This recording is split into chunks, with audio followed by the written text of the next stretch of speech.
Welcome to learning a little bit more about charitable gifting of real estate and the case studies that are happening every day with our favorite specialized nonprofit Realty Gift Fund and Bruce Geis.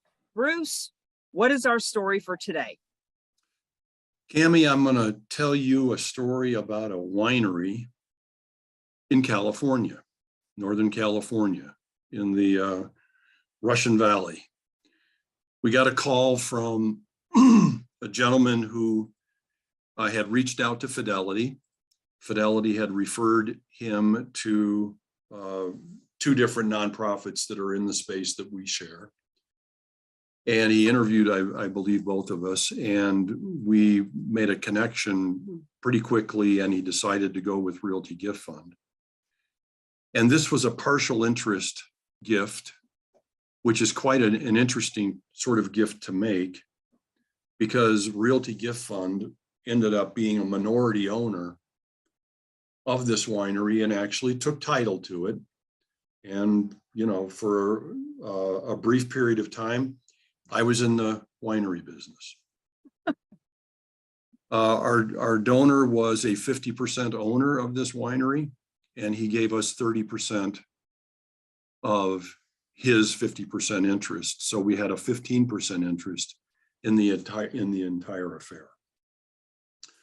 What made it interesting, and it was a $6 million deal, so we ended up producing $800,000 for the nonprofit world when we were all done. As you know, Cami, we don't charge a fee for the work we do. The gift is made to our nonprofit.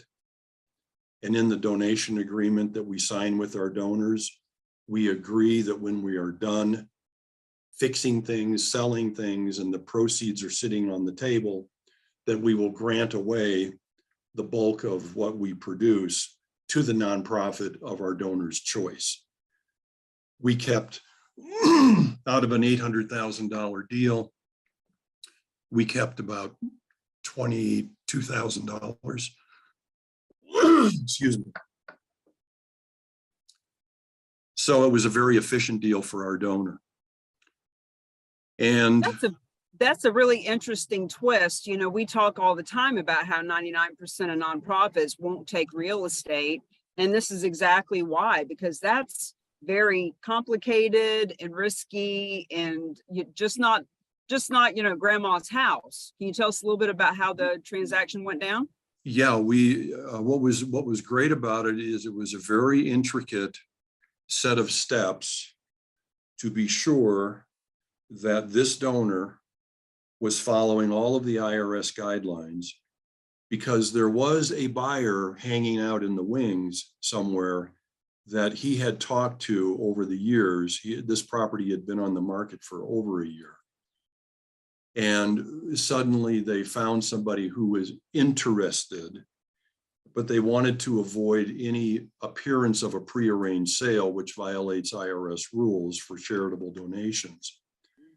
So we made very sure, working with his attorney, that we followed all of the proper steps in the proper order, that we signed a donation agreement first, that we went through our due diligence period, that we then closed with a deed transfer from our donor into our nonprofit, that we signed a listing agreement and a purchase and sale agreement in the name of all of the owners, including us, and that we signed all of the closing papers as sellers, and all of the closing costs were equally prorated in respect to our interests, as they should be, to make it absolutely clear that Realty Gift Fund was an owner, which made it a gift.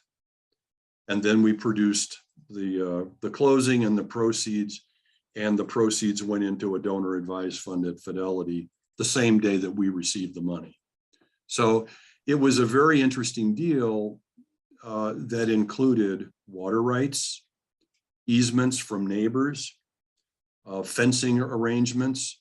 We were in the middle of a harvest, so there was a harvest agreement as to who is going to share what proceeds and who is going to pay what expenses. And it was a super, super interesting deal for us. And I spoke with the donor last night on some technical matters to get him ready to prepare his tax return for next year. And he was super, super happy. Actually, the buyer was the president of a title company in California. So we made a good friend with a title company as well, which is, always in our best interest, because we want title companies to understand who we are and what we do. We are a little bit of the odd duck. Now, as our viewers know, you typically keep between 2 and 10% of the proceeds as your donation. And last year was an average of 5.9%. Sounds like you kept a really small portion of this, even with all the complexity. Can you speak on how you decided what your share would be? I'm glad you asked the question, because Jay and I have determined that we are giving up on this percentage idea. We are going to state in our donation agreement that Realty Gift Fund, who receives the entire gift and has agreed that it will grant away to other nonprofits the bulk of the proceeds that our donors are trying to support, that our share of the gift is going to be determined by a flat amount. It's not a fee. It's just a flat amount that we state up front, and we have determined that in most cases, it's somewhere between $20,000 and $30,000. You know that we have a minimum of $20,000. Mm-hmm. And the complexity of these deals, Cammie, might bewilder the normal nonprofit, but this is what Jay and I have done all of our careers.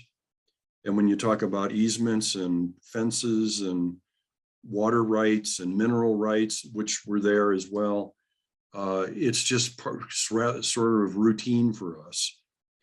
And it sounds complex, but for us, it's rather easy. So there's no need to pretend that we need $50,000 or $60,000 from a deal like that. We are trying to be as efficient as possible. We are on track this year to cut in half the percentage that we keep from last year. So we're simply trying to be as efficient as we can to reward the nonprofit world. That is good to know. Well, there you have it, folks. Realty Gift Fund is the third-party intermediary that can help any nonprofit in this country to participate in receiving the proceeds from any kind of real estate anywhere in the country, and in some cases, anywhere in the world. Thank you for this story, Bruce. Friends, we will see you on the next donation case study video. Excited to learn about the next one myself. See you on the next one. Thank you, Cammie.